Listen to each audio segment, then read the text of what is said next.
Food where does it come from? What did you eat at home today? आज आपने घर पे क्या खाया? Find out what your friend ate today, और आपके दोस्त ने क्या खाया? What did you eat the same kind of food yesterday and today? क्या आपने आज और कल दोनों दिन एक ही तरह के खाने खाए? We all eat different kind of foods at different times, isn't it? हम हर समय पे अलग अलग के खाने खाते हैं। Food variety. Activity 1. Ask your friend in school about the items that they would be eating during a day. आप अपने दोस्तों से पूछिए कि उन्होंने क्या, वो एक दिन में किस तरह के खाने खाते हैं। See if you can also get the information from friends staying in different states of India.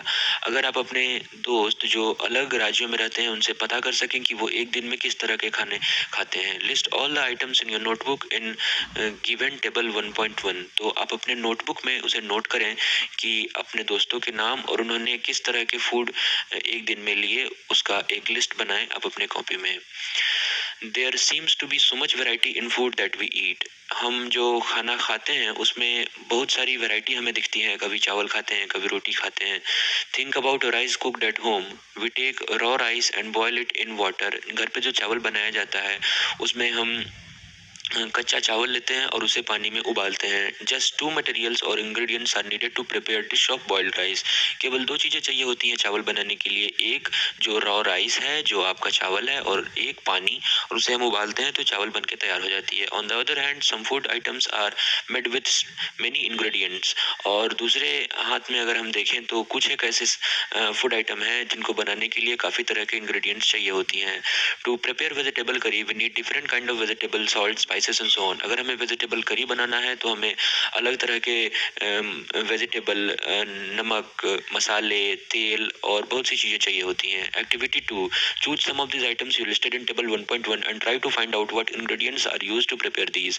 आपने 1.1 में जो लिस्ट बनाया उसमें से जो इंग्रेडिएंट्स जो दोस्तों ने आपको बताए, जो फूड आइटम्स जो दोस्तों ने आपको बताए, उसके इंग्रेडिएंट्स सबको पता करने हैं और यहाँ टेबल 1.2 बना के लिखना है। जैसे कि एग्जांपल में यहाँ दे रखा है रोटी और चपाती। रोटी चपाती को बनाने में हमें आटा और पानी की ज़रूरत पड़ती है। दाल को बनाने में हमें pulses, water, salt, oil, ghee, इन सब चीज़ों की ज़रूरत पड़ती है। What do we find? Do we find some ingredients common और डिफरेंट इन फूड आइटम्स? क्या हमें जो फूड आइटम की लिस्ट हमने बनाई उसमें कुछ आइटम हमें कॉमन दिखी तो बिल्कुल कॉमन दिखेगी। डिस्कस इन क्लास, आप क्लास में डिस्कस करें। So where do these ingredients come from? तो ये जो इंग्रेडिएंट्स है वो कहाँ से आते हैं? Food material and sources. It may be easy for us to guess the sources of some of the ingredients that we listed in table 1.2। 1.2 table में जो हमने इंग्रेडिएंट्स की लिस्ट बनाई है उसमें से कुछ इंग्रेडिएंट्स के सोर्सेस बताने काफ़ी आसान होंगे। Food and vegetables for instance, जैसे फ्रूट्स, जैसे फल और सब्जी कहाँ से आते हैं तो आप आसानी से बता सकते हैं कि ये पेड़ से आते हैं। What are the sources of rice and wheat? लेकिन जो चावल है, जो रॉ राइस था, और जो व्हीट है वो कहाँ से आता है? You may have seen paddy and wheat fields with rows and rows of plants which give us these grains. तो आपने चावल, आपने धान की और गेहूं के खेत को देखे होंगे जो हमें ये रॉ मटेरियल्स, ये रॉ राइस और रॉ व्हीट देते हैं। And then there are food items like milk, egg, meat, chicken, fish, prawns, beef, pork and such others which come from animals. और कुछ ऐसे भी हैं जैसे मीट, अंडे, ये सब जानवरों से आते हैं। Activity 3. Let us take the food item listed earlier and try to find out where they come from. और ये कुछ लिस्ट है और उसमें से हमको पता करना है उनके ingredients. The ingredients are their sources. Some examples are shown in table 1.3. Fill in the blanks in table 1.3 and add more example to this list. जैसे कि ये कुछ फूड आइटम है, जैसे इडली बनाने के लिए इंग्रेडिएंट्स राइस, उड़द दाल, सॉल्ट, वाटर, ये सब चीज़ें लगती हैं इडली बनाने के लिए और आपको इनके सोर्स लिखने हैं। और ये जो खाली स्थान है उन्हें भरना है। जैसे राइस का सोर्स है प्लांट, राइस हमें पेड़ से मिलता है, उड़द दाल भी हमें पेड़ से ही मिलता है, सॉल्ट हमें समुद्र से मिलता है और वाटर हमें धरती के अंदर से मिलता है। चिकन करी बनाने के लिए चिकन चाहिए होती है तो चिकन हमें एनिमल से मिलेगा। स्पाइसेस हमें पेड़ से मिलेंगी, स्पाइसेस के पेड़ से। ऑयल, घी हमें प्लांट से भी मिल सकती है और एनिमल से भी मिल सकती है और वाटर हमें धरती के अंदर से मिलेगा। खीर बनाने के लिए हमें दूध की जरूरत होती है तो दूध हमें जानवरों से मिलेगा और राइस हमें प्लांट से मिलेगा और शुगर भी हमें शुगर केन से मिलेगा, प्लांट से ही मिलेगा। What do we conclude from the activity 3? Plants are the sources of food ingredients like grains, cereals, vegetables and fruit. Animals provide us with milk, meat product, and egg. Cows, goats, and buffaloes are some common animals which give us milk, and milk product like butter, cream, cheese, and curd are used all over the world. तो जो plant होते हैं वो हमें serials देते हैं, grains देते हैं, वेजिटेबल देते हैं, सब्जी देते हैं, फल देते हैं, और जो जानवर होते हैं वो हमें मीट देते हैं, मिल्क देते हैं। कुछ एक जानवर जो मिल्क देते हैं वो है बकरियां, गायें, ये हमें दूध देती हैं, और मुर्गे हमें मीट देते हैं। 1.3 Plant part and animal products as food. Plants are one source of our food. Which part of plant? Plant हमारे लिए food का एक स्रोत है, खाने का एक स्रोत है. We eat many leafy vegetables. हम पत्ते वाले सब्जियों को खाते हैं. We eat fruits of some plant. हम कुछ पेड़ के फलों को खाते हैं. Sometimes root, sometimes stem, even flowers. Have you ever eaten pumpkin flowers dipped in rice? क्या आपने कभी pumpkin के फूलों को खाया है राइस में जो डूबे हुए होते हैं? Paste and fried, try it. Some plants have two or more edible parts. Seed, mustard plant give us oil and the leaves used as a vegetable. तो जैसे सरसों का पेड़ होता है, तो सरसों के जो बीज होते हैं वो हमें तेल देते हैं, और उनके पत्तों से हम साग बनाते हैं, तो उसे सब्जी की तरह इस्तेमाल में लिया जा सकता है. Can you think of the different parts of banana plants that are used as food? तो क्या आप बनाना के पेड़, केले के पेड़ में कुछ ऐसे पार्ट को सोच सकते हैं जो हमें खाने के रूप में इस्तेमाल करते हैं? Think of more example where two और more part of a single plant are used as food.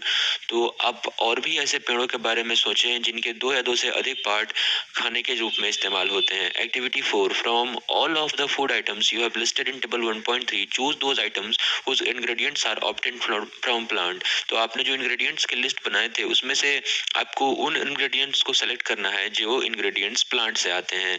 Identify these and list the food items and plant parts as shown in table 1.4. तो इस तरह से, जैसे ब्रिंजल करी में brinjal बैगन, तो बैगन फ्रूट है, चिली भी फ्रूट में आता है, oil from groundnut seed से मिलता है. तो आपको इस तरह का एक टेबल अपने से तैयार करना है. Do not try to taste unknown plants around you to see if they are edible. Some plants could be poisonous. तो आप हर प्लांट को चाख के नहीं देखें, कुछ पौधे जहरीले भी हो सकते हैं. Activity 5. Take some dry seed of moong and chana. Put a small quantity of seed in a container filled with water and leave this aside for a day. Next day, drain the water completely and leave the seed in the vessel. Wrap them with a piece of wet cloth and set aside. आपको चना या मूंग के कुछ बीजों को लेना है, उसे एक पानी वाले बर्तन में रखना है और एक दिन तक छोड़ देना है. तो आप देखेंगे कि वो इस तरह से अंकुरित हो जाते हैं. Wrap them with a piece of wet cloth and set aside. उसे एक wet cloth से ढक के रख देना है. The following day you observe any change in seed. तो अगले दिन आप देखेंगे कि वो इस तरह से अंकुरित हो जाएगा. A small white structure may have grown out of seed. तो ये जो white structure आपको दिख रही है, इस तरह से वो बाहर आते हैं. And so the seed have sprouted. तो sprouted शब्द मतलब वही अंकुरित हुआ है. sprouted, वो जो ये जो उजला उजला चीज है, यही स्प्राउट है. If not, wash the seeds in water. अगर ऐसा नहीं हो रहा है तो आप उन्हें पानी में धो लें अच्छे से. And drain the water and leave them aside. अगर वो अंकुरित नहीं हो रहे हैं तो उसे पानी से धो लें और उसे रख दें और अगले दिन देखें. Covered with wet cloth next day. After washing these sprouted seeds, you can eat them. They can also be boiled and added some spices to get tasty snack to it. तो आप उन्हें खा सकते हैं, अंकुरित चने या फिर मूंग को, या फिर आप उसे फ्राई करके भी खा सकते हैं, कुछ मसाले डाल के उन्हें टेस्टी बना सकते हैं. Do you know that honey comes from? Do you know where honey comes from? क्या आपको पता है कि जो शहद है वो कहाँ से आता है? फाइंड और हाउ it is produced. और have you seen a bee hive where so many bees keep buzzing about? क्या आपने मधुमक्खी के छत्ते को देखा है जहाँ पे बहुत सारे मधुमक्खियाँ बिन बिन करती हुई होती हैं? Bees collect nectar, sweet juices from flowers. तो जो मधुमक्खियाँ होती हैं वो फ्लावर के नेक्टर से स्वीट जूसेस जो मीठे रस होते हैं उनका पान करती हैं और convert them into honey and store in their hive. तो वो उस प्लांट के नेक्टर से स्वीट जूस लेती हैं और उसे शहद में कन्वर्ट करके अपने जो ये बी हाइव है, मधुमक्खी का छत्ता, उसमें स्टोर करती हैं।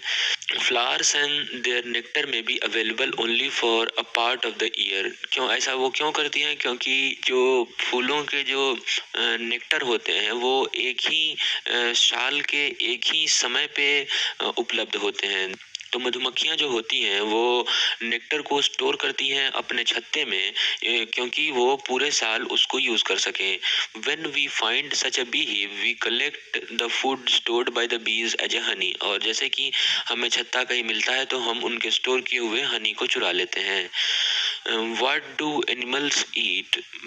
एनिमल जो होते हैं, जानवर, वो क्या खाते हैं? डू यू हैव कैटल और a pet that you take care of? क्या आपके पास एक जानवर है जैसे गाय, भैंस, जिनका आप ध्यान रखते हैं?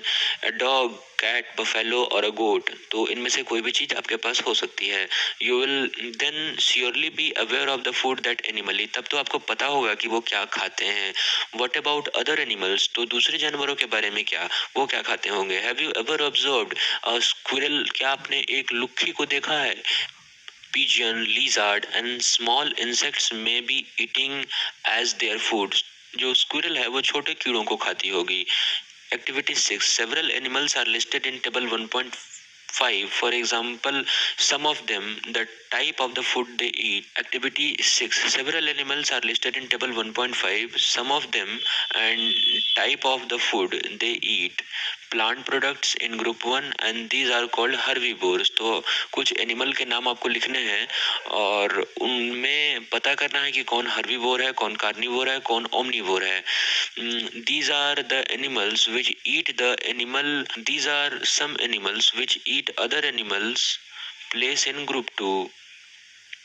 तो जो एनिमल पौधे खाते हैं उन्हें हर्बीवोर कहते हैं, जो दूसरे एनिमल्स को खाते हैं वो कार्निवोर कहलाते हैं, और जो पौधे भी खाते हैं और दूसरे एनिमल को भी खाते हैं उन्हें कार्निवोर कहते हैं। तो इन एनिमल्स की लिस्ट आपको तैयार करने हैं और बताना है कि वो क्या खाते हैं। Activity 7, have a look again at table 1.5 and group the animals entered here as follows. Place animal which eat only plant. और एक अलग बनाना है आपको टेबल जिसमें केवल उन एनिमल्स को लिखना है जो केवल पौधे खाते हों। We know that there are many amongst us who don't get sufficient food। हम जानते हैं कि हम में से ऐसे बहुत हैं जिन्हें प्रचुर मात्रा में खाना नहीं मिलता।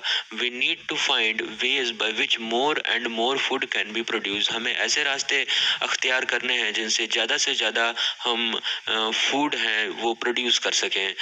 That will not be enough, we will need to find ways to ensure this food is made easily available to each one of us। तो हमें ऐसे रास्ते ढूंढने हैं जिससे हम सभी इंसान को भरपूर पेट भर खाना मिल सके। Keywords, ingredients, edible, nectar. तो ये कुछ कीवर्ड है, इनके मतलब मैं आपको बताता चलूँ। इंग्रेडिएंट्स मतलब जो भी खाना होता है उस वो किन किन चीज़ों से बना है उसे इंग्रेडिएंट्स कहते हैं। एडिबल मतलब खाने योग्य, जो खाना खाने योग्य होता है उसे एडिबल कहते हैं। नेक्टर, फ्लावर में पाया जाने वाला ऐसा पदार्थ जिससे मधुमक्खियाँ जो स्वीट जूस हैं, जो रस हैं, वो चूसती हैं। स्प्राउटेड सीड, जब हमने चने या फिर मूंग को पानी में डाला था तो वो जो अंकुरित हो गया, तो वो जो चने की जो सीड थी वो अंकुरित हो गई, उसे ही हम स्प्राउटेड सीड कहते हैं। हर्बीवोर, जो प्लांट को खाते हैं वो हर्बीवोर कहलाते हैं। जो कार्निवोर, जो एनिमल को खाते हैं वो कार्निवोर कहलाते हैं, और जो सब कुछ खाते हैं वो ओमनिवोर कहलाते हैं। तो ये आपकी समरी है और ये रहा आपका एक्सरसाइज। तो चैप्टर 1 कंप्लीट हो गया है। So guys, thanks for watching, और आप हमारे चैनल को सब्सक्राइब कर सकते हैं। तो हैव अ नाइस डे।